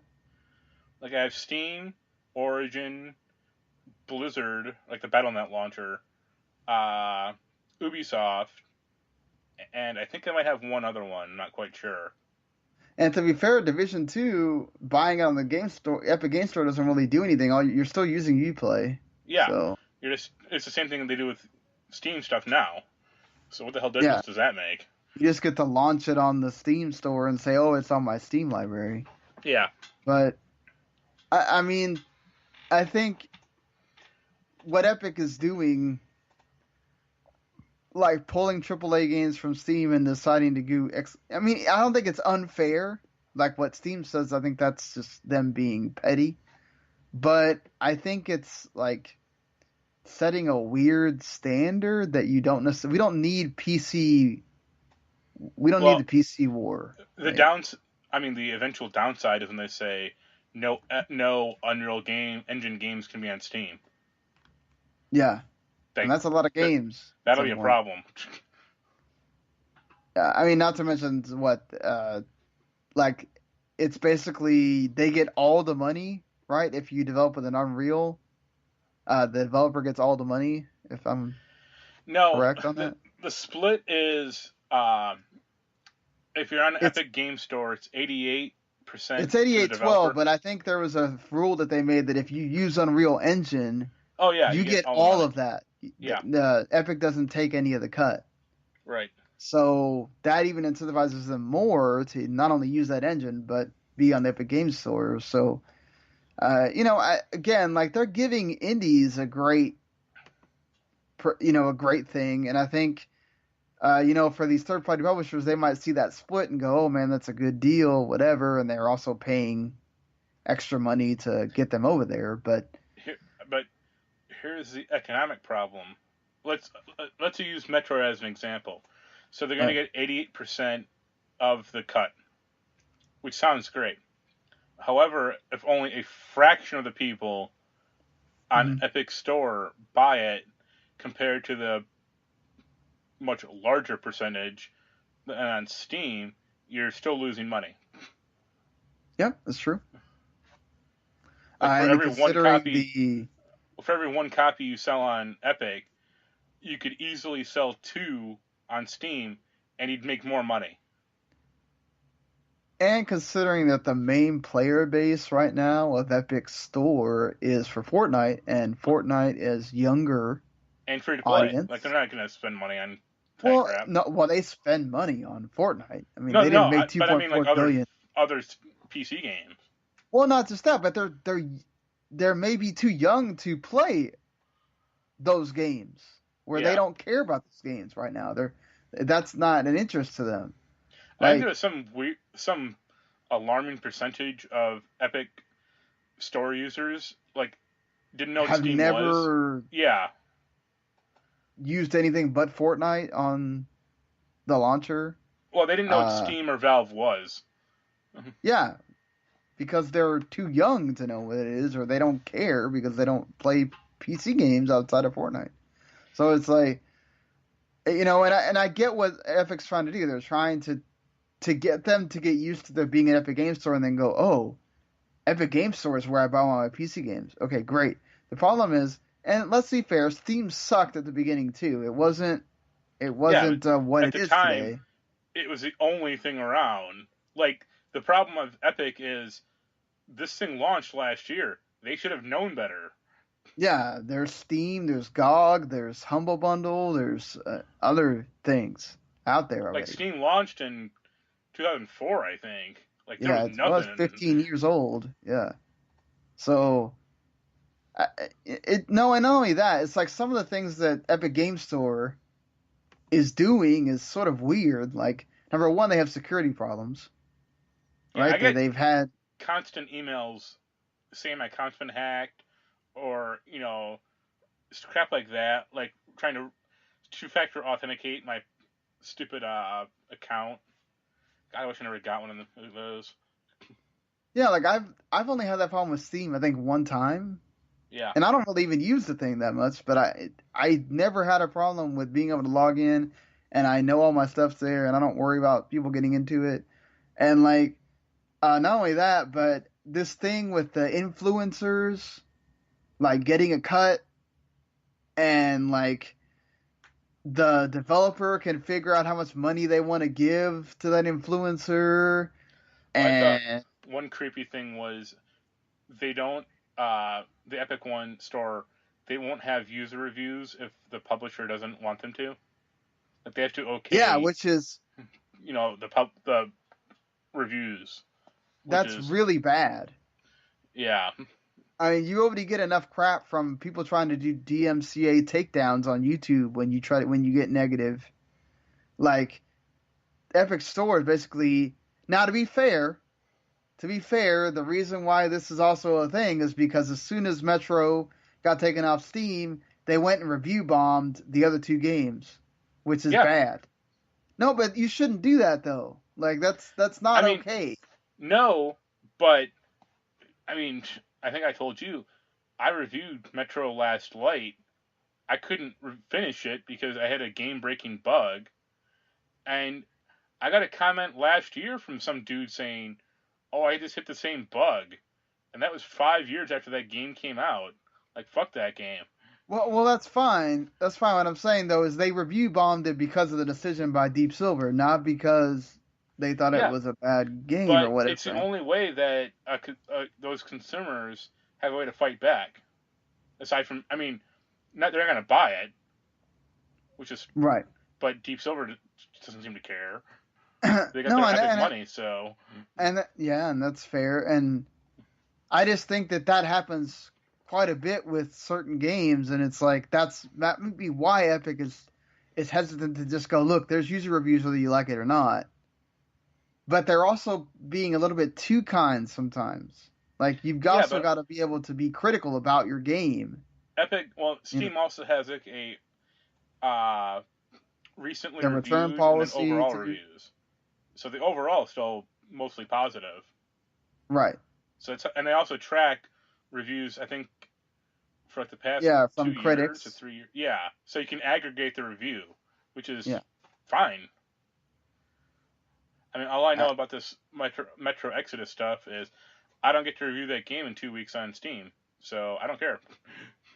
And that's fine. Like I can understand that. I can understand that from the people with Steam. It also doesn't help when you have THQ Nordic basically just put blame on Deep Silver and then had to backtrack and go, oh, we totally endorse what Deep Silver decided to do and whatever, which that looked bad. Yeah, Then a person inside 4A Games decided to blab off, and I get it that they worked on the game, so they have a vested interest, and sometimes developers get absolutely shit on, and sometimes it's out of their control. Very much like Mike Gamble did with Anthem, and some of that's warranted and some of it's not. Also, naming your thing a demo when it should have been called a beta probably would have helped a lot, but it or is what it Alpha. is. Or that I'm just saying, like naming something matters today. I mean, if you don't do what Nintendo did with Metroid Prime 4, where they come out and go, look, Metroid Prime 4 sucked, we gave it back to Retro, which to be fair, the same people that worked on the first three games, most of them are not there, but it's still that same developer, and we're redoing it all. If you're not going to do that, then get ready because people are going to. And to be fair, like Mike Gamble's been very upfront about the problems, but still, my point of this is sometimes transparency or speaking out can be negative, and this didn't work out well for this guy that decided to talk. Um, he went on a forum to say that, listen, all you people that don't want to take 2 minutes to install a launcher are going to miss out on this great game. And if you boycott Metro on PC because it's not on Steam, well, it may not come back to PC at all. And then Deep Silver had to come out and be like, hello, just to let you know, they have nothing to do with whether or not this game shows up on PC. It will keep being on PC regardless of what happens here. This guy's just hurt. Please don't be upset by that or whatever. It's like, Yeah, but that guy's comments were dumb. And Well, that's what I'm I saying mean, though. Like they've had to play damage control for this entire thing. if I really gave a shit about Metro, and I liked the second one from what I could play of it, uh, like I would pirate the game on Steam or pirate the game on PC. That's not good. I mean, they would have pushed me in that position. I don't want to use the Epic Game Launcher. Like them, you know, getting the free game on it is one thing. Like the only reason I installed the stupid thing was to get uh, Shadow Complex from it. That was it. Yeah. And if Epic continues to go to lock down games, that's fine. I won't play them. Or hell, I got a good internet connection. I know where PC pirate releases come from. It's not that hard. I will say, I'm not saying that we endorse piracy on this podcast. Mark is fully I on mean, his own there. I don't really. Like I've pirated in the past, no doubt. The last time I actually pirated a game was at least a few years ago. Well, I mean, And I've downloaded ROMs and stuff, so I'm not gonna say no, that. yeah, but I mean like properly pirated a PC game. Yeah. And I think I only pirated it to make sure it would run on my computer. And when it did, I think I just bought it on Steam. So Right. there you go. I mean, Steam is really the big reason why PC piracy is not really that much of a thing anymore. Like it still exists, and to a certain segment, it'll always exist because there's always people with no money. Mm. But it's the big reason why PC game piracy is down. Is because it's just much easier and safer to click pay $60 for Resident Evil 2 on Steam than downloading it from some shady Ware site. Oh, yeah, definitely. Because you get something into your computer, you may never get it out, and then even if you restart it, it may still be there. And yeah. And also, so if they do release Metro Exodus on Steam at some point, it'll probably be a lot cheaper. yeah, it'll be a year from then, so it'll probably at least be half off. Yeah, that'll be nice. Before we get into I mentioned this earlier. I just want to. I feel like we talked about this when we discussed all this, but like, Apple now wants to make a gaming subscription service, according to Cheddar. And that they may even go into their own game development as well, or be a publisher. No. I mean, like, this is now if you include Microsoft, 5 huge companies that want to get into. I mean, to be fair, Microsoft's already in the space. But like the other 4 that want to get into it, Amazon, Google, Verizon, and now Apple, like, do you worry that this is like gonna become like the streaming video thing where we're getting way too many hands on the pot and it's gonna wind up blowing up instead of actually flourishing? Or no, because except for Microsoft, no one has done shit. Like Google had their beta test for Assassin's Creed, but that was about it. Amazon hasn't done anything. Amazon supposedly has a service running that shows a bunch of games, but if you're not in the private beta thing, you can't see them running anything. Yeah. I imagine Verizon will be terrible. It'll probably be like, oh, stream it to your TV or something. And it'll be like, no, thank you. Well, not to mention Amazon failed very hard at trying to make games.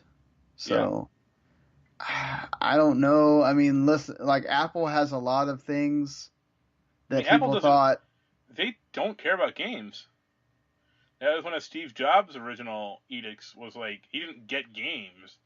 And like, I think games were like an afterthought on the iPhone. Well, not now. People develop some pretty damn good iPhone games. Oh yeah. But that was like in spite of him, not because he was trying to like forward it along or anything. Yeah, and I mean, people would rather have things on the iPhone store because you can't pirate as much as you can on the Android store. You can still pirate, trust me. Yeah, you can, but I'm saying it's much easier on Android. Yeah. Like, so I don't know, but I mean, to be fair, Apple has gotten their hands on the things that you go, man, they're not going to be able to do much with this. Like Apple Music came out after Spotify and all these other places are out there, and they got a big chunk of the market. They started doing their own original shows. I don't really hear much about them doing anything, but Nope. it's there. Apple TV's done okay. I mean, so it's possible, especially with them saying the new iPad Pro apparently is as powerful as an Xbox One S. But yeah, I don't know. I worry about way too many of these giants getting involved. Either they're gonna peter out, or it's gonna become some kind of control issue, and it's No, crazy. they're just gonna peter out. Or, I mean, remember like the Nokia N-Gage, Oh, jeez. or like the Sony cell phone that could play PS1 Yeah, the games. Xperia thing. Yeah, it's gonna be like stupid shit like that no one Yeah. buys, and they forget about it in like a year. Oh yeah. Or they'll say Unless they like, make it work on Now, if they make it work on your Apple TV or your Roku or your whatever, then Fire Stick, or then they'll say like, oh, our vision was too forward thinking for the people. That's why it didn't take off. yeah, like That'll I still chestnut. think the Microsoft's doing the right thing so far. Google might be fine. And then whatever Sony ends up doing, I'm sure they're developing that technology, with their streaming thing that they have. But yeah, I don't know. I don't trust all these big giants getting into gaming right now. Speaking of things that are going to make people angry, and already has, but it's got me excited because I don't necessarily care too much about it. It's obviously a lot easier, but Persona Q2 New Cinnamon Labyrinth finally got a release date for America and Europe, June 4th. 2019 is when it's coming. So, like, like a week or two before E3, you can go play this game. Of course, it's going to have all the characters in Persona 3, 4, and 5, and the female protagonist from Persona 3 Portable. But it stars mainly the Persona 5 characters, and they're all been trapped in movie-themed dungeons, and you have to figure out how to get out of them. It's going to be the same thing where you have to draw the map and all that stuff on the bottom screen and all that stuff. There's new bonus stuff for the battle system and whatnot. And there's a really cool special edition for $70, which includes a 5-inch Koromaru plush, which he's really cute, an art book, 4 buttons, and playing cards. The Yeah, problem is, go ahead. I'm going. Well, the problem is that I wonder if this decision by them to not include English dub might backfire on them. It's in some aspect, because there's a lot of people that seem to be very angry about this. I mean, it might, but when's the game due out? June Wow, 4th. that's not a ton of time. Well, also I think it's the 3DS is old, Yeah, and like, no, do they? and some of those voice actors have definitely gotten bigger since Persona 5. Not only that, I think, to be fair, they did like give English voice casting to Radiant Historia, but I imagine that, you know, Radiant Historia, they did that because they felt like it wouldn't sell without the English sub, whereas Persona has such a big audience, and maybe they feel like they don't need it. And then 3DS being old, and yeah, I don't know what else. I sent it, that like special edition picture to a friend of mine, thinking he'd be interested, and his response was, "I don't want to get it. It doesn't have a soundtrack." Like, well, you can. I'm sure the soundtrack will come at some point.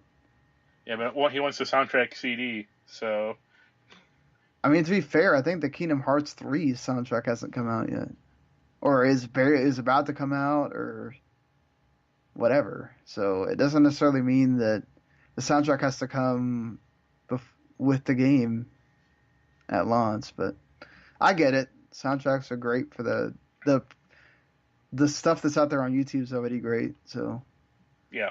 are you? I know you don't have a 3DS, but if you did, I'd probably get this. That little plushie looks cute. yeah, I keep wondering if I want to pay that extra. 30. What is it, $30 for my Yeah. daughter to have it because I don't want. Oh, I'd probably I like don't the want to playing start cards too. plushies. Yeah, do what? I'd like the playing cards too. Yeah, the playing card's kind of cool. I don't know what I would They do with the buttons, but it didn't come with it. I don't know how it got printed or what happened, but I have like a deck of Final Fantasy VIII like playing cards. they made those at some point for something. I can't remember what. And they're not part. It's not like Triple Triad. They're just a deck of Final Fantasy VIII cards, and like one suit just has like a bunch of Japanese text from like screenshots of the game. Weird. Yeah. Yeah. But moving on. Well, damn it, my thing decided it wanted to freak out here.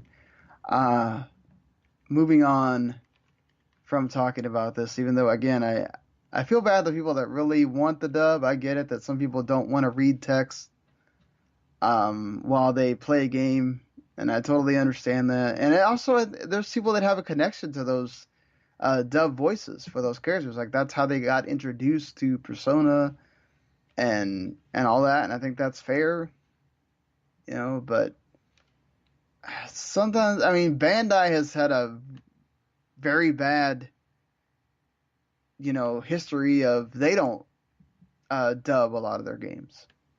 Yeah. Aside from Dragon Ball, which that has its own reasons of why, because obviously Dragon Ball was a huge enough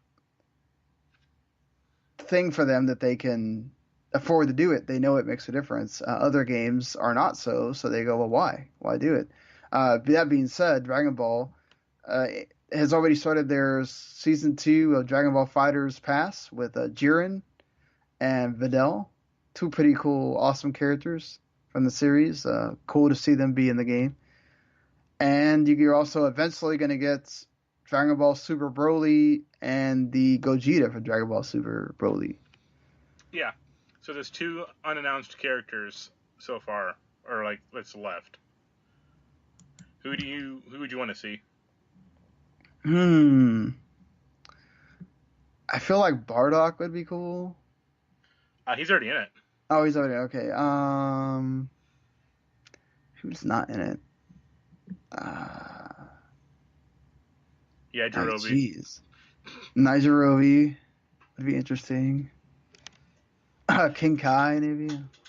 I mean, for me, I think the 2 obvious ones, or the 2 I would want to see, are Mr. Satan. Yeah, I think you need him in there. And then, what's his name? Damn it, who's the old guy? Master Roshi. Yeah, him. Yeah. He needs to be in there after giving him the superpowers from Super and all that. Like, or he just like another Dragon Ball Super character, like have like Whis be in it or something. Yeah, Whis would be awesome because he's so powerful anyway. Or the really funny Sailor Moon character. Nah. Yeah. The like weird one from like Dragon Ball. Well, no, the Dragon Ball Super one. Oh, that's right. Yeah. Okay, I know. She was hilarious. An interesting thing about Dragon Ball though is that out of nowhere, Bandai Namco announced a Dragon Ball Z Action Rpg called Project Z. At some point, it will have a different name, I'm assuming. This is basically telling you the story of Goku throughout the Dragon Ball Z games. So he's gonna fight all his old enemies, Vegeta, Piccolo, Frieza, and I'm assuming Cell. And yeah, it looks like a retelling of Dragon Ball Z, which is how every RPG Dragon Ball has done is what they do. Yeah, CyberConnect 2 is making it, who's made the Naruto Shippuden games, but some of those were good. The Dot Hack games also have these, some of those were good. Moniker. It is going to have English dub, by the way. I mean, at Yeah, this point, of course. those characters are so iconic with their voices that you kind of have to. But man, I don't know. I mean, For one, why it's gonna be hard to do. Like, I don't know why they showed a trailer with no gameplay. Yeah, it's just Goku walking in different environments. Walking past a bunch of like Capsule Corp and it's like, can't Goku fly? Why is he doing this walking shit? And the walking looks so weird too. It's like whatever. I'll wait. CyberConnect 2 also has a history of not so great games too. So yeah, they're pretty iffy. Yeah, weren't they the ones that were given Final Fantasy VII? Yeah, they got yanked from. They pulled it from them. So maybe they're just gonna repurpose what they did for this, so it'll be Cloud versus Shinra, or Goku versus Shinra. Oh, that would be amazing. I mean, what I would want is like, because it's an action RPG, what they call an action RPG. So I want Diablo with Goku and Vegeta. Yeah, that would be awesome. Awesome. Like the Mortal Kombat, like Shaolin Monks thing. Let's just do that. Why have they never made? Now I know they have the Project Stars or whatever. Like, why has nobody ever thought of making like a Bandai versus Capcom with like Goku against like Ryu or something? Because at the time, no one cared about Bandai characters. I mean, that would be amazing. They also did that Tatsunoko vs. Capcom game. Yeah, but that didn't have like didn't sell well. Bigger. Yeah. Or so. And also because like, I mean, around that era, not Ubisoft, someone had the Dragon Ball license, so they're making those terrible like Raging Burst games, and crap like that no one liked. Oh, okay. Yeah, that's true. Or Legacy of Goku. Or, yeah, they did like a Dragon Ball fighting game, which was terrible. Thank God we have a good one now. Yeah, 1 out of 20 isn't a good batting average, so. Oh, to be fair, like the Xenoverse games were not bad. They were. Because you had to do crap like BSB Krillin fighting against like 30 Frieza henchmen. I mean, you basically couldn't win. Yeah, that's stupid. Like the problem is, and this is going to be a problem in Jump Force too, is all 3D fighting games, and Dragon Ball is not a good fit for that. I'm waiting on Jump Force. I've heard previews that it's not good, and I was like, yeah, not surprising. They don't do 3D brawlers well. I mean, My Hero was not good either. Those Naruto games aren't good either. Like, most of them are bad. Yeah. I mean, they keep making them, so.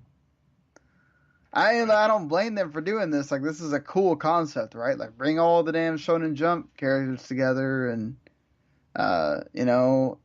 it's awesome to, like, try to do your own Smash or whatnot, but. Yeah, but Smash is 2D also, so that helps. As Sony proved, not all of them work. Yeah. Before we get into the small bit of... Well, I should mention that there's amazingly already a Detective Pikachu 2 in development, and the first one hasn't come out yet, but, I mean, come on. It's going to be a big hit. So, that thing's going to be huge. So...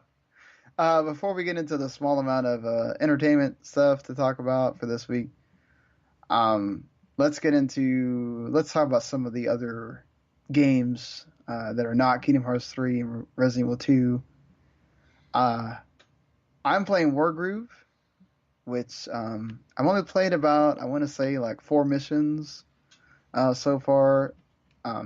it had to do a stupid update while I was at the um, Tower Kingdom today, so I didn't get to play it until like 2 hours before we were going to do this. So it's basically like a Chucklefish developed.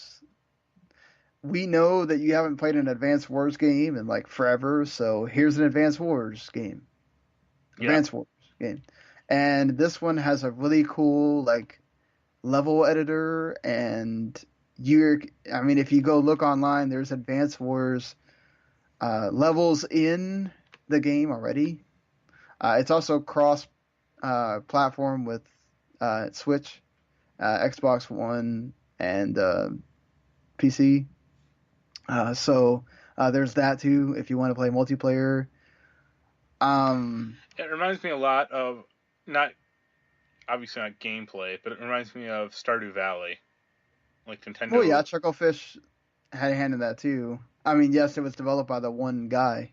No, but... I just mean like Nintendo essentially abandoned a genre, so someone else had to step in and fill the void. And what's amazing is that there have been Tiny Metal was for people that made Advance Wars, and that wasn't very good. And then here comes this strategy game that is obviously aping Advance Wars. Even the freaking opening cutscene is like blatant. But it does it in such a good way with the, special, sort of similar art style. It also looks like Fire Emblem as well, which that's not hard to do when you doing a strategy game like that. But it's just really cool. Like, it has dogs, and the dogs don't you can't kill them, thankfully. They just run away.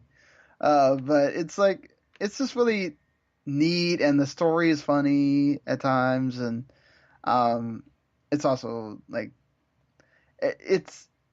I'm just glad that they added. I mean, it's not stuff I'm going to use, but I think it's cool for people that do like it. The level editor and the map editor and all that stuff. I'm excited to keep going through the campaign. There's also like difficulty sliders too, if you're not like a big strategy game aficionado, but you want to learn. It does a pretty good job in the tutorial to teach you what to do, and then you can lower the difficulty if you want to. So it's only $20, so I think it's worth it if you want to try it out. Yeah, good price for something like that. Anything? I also have Dragon Mark for Death, but I've not played it, so I'll talk about that next week. The two things I played, Ace Combat 7, I reviewed it. Right. It's more Ace Combat. I never played one of those seriously. It's fine. Multiplayer is kind of unbalanced, but that's kind of funny. That's what I've heard. That just play single player because the multiplayer is not. No. I mean, like, the store is an in-game plane store, and you're supposed to like accrue money to buy planes and upgrades and stuff. Yeah, that makes sense. But if you play multiplayer, you get like so much more money that it becomes really trivial. Well, I mean, it's helpful. They want that game to last, so I guess that makes sense. Yeah. I mean, it's, a combat shooter. Like, what do you want? Yeah. It looks nice. Like, it's very The story's pretty. crazy, right? Yeah.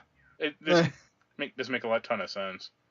Because it's like a weird alternate reality, but they still have, like, realistic plane names. So it's like, yeah. What? Like Eurasia or whatever. Yeah, it's like Oceania and Eurasia, and it's like, what? Then why Eurasia was actually sort of a thing. It's like, why is it in F-22 in this game then? Because they can. Yeah. And the only other thing I've been playing is Gears of War 4. I like that game. Yeah, I'm playing with a friend. I'm playing on PC. He's playing on Xbox. So that's kind of nice. How does that work pretty well? Kind of.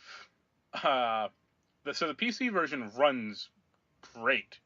I'm getting like 90, 100 frames a second. But the networking is less than great. Like the cutscenes are a little out of sync, or like laggy in spots. And then we had a few times where like the game just straight up crashed on my computer. So that's fun. Not good. Like it didn't even like air report. Like we were in one of the missions and it just like straight up dumped me to the start menu or like the main, my desktop, and I was like talking to my friend and I'm like, hold on a second, let me load the game back up. Did you play a lot of the other Gears? I played Gears 1 and 3. I played a little too, but didn't like it, so I didn't play it. What do you think of like the new cast? I mean, the main guy's kind of boring. Yeah, JD Yeah. I like Kate Yeah, she the seems girl. fine. I'm finding myself to be like, and more so in this one than the other ones, I'm like sniping a lot more. And like, this is the first time I played Gears when I'm playing with a friend, so that might be why. Yeah, I was still using a lot of the main guns where you just cover and shoot. But they do make it easier to do that. Yeah. In this one. Also, like the AI helper is like ridiculously overpowered. It's really funny. Oh God, yeah. I was like I turn around and I'm like, well, okay, half the people are dead. Okay. No, we're playing on hardcore, so we just spot like I would die. The helper would run to help me, like revive me. My friend would die. The helper would run to revive him. This happened like 3 or 4 times. Hey, it's better than like dying and having to redo the level a million times. So yeah, but it looks nice and it seems fine. It seems kind of short. Yeah, it is. But most of the Gears games are short though.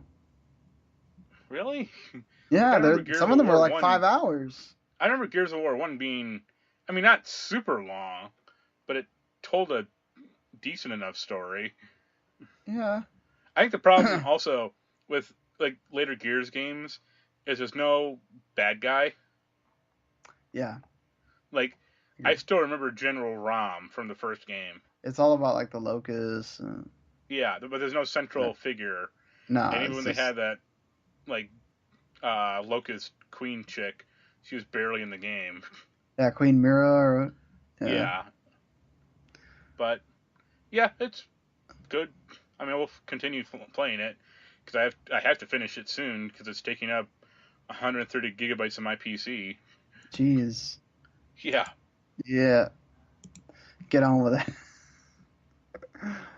I mean, it's pretty bad when I have like 25 gigabytes of hard drive space left. Jeez. Why? You can't delete other games? I don't have that many other games installed though. Oh, it's mostly okay. just like video files and stuff, but still that's not great. Yeah, it's true. Maybe either finish that or like start thinking about a hard drive, external hard drive or something. If I could get a bigger hard drive, I would. Not a lot entertainment wise. At least it's award season is on, so a lot of that is going towards that, which particularly I don't care about necessarily. I don't know about you. I know Black Panther is doing well, which that's good. The Stand is getting a TV series on CBS All Access. Yeah. Which I'm happy about. That should be okay, depending on cast and how hardcore it gets. Yeah, Stephen King's pretty happy about it. So I guess that's a good sign. He really likes the scripts and the cast and the people involved, so he's giving I actually had the original one on DVD. I never seen the original. I need to watch it.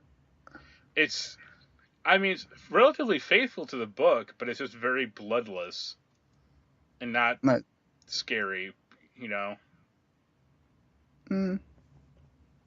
So like, it's kind of blah, or? Well, I mean, it was made on ABC, so. Oh yeah. But they also had Twin Peaks on ABC, so. Wasn't that NBC? didn't have any blood in it, just weird stuff.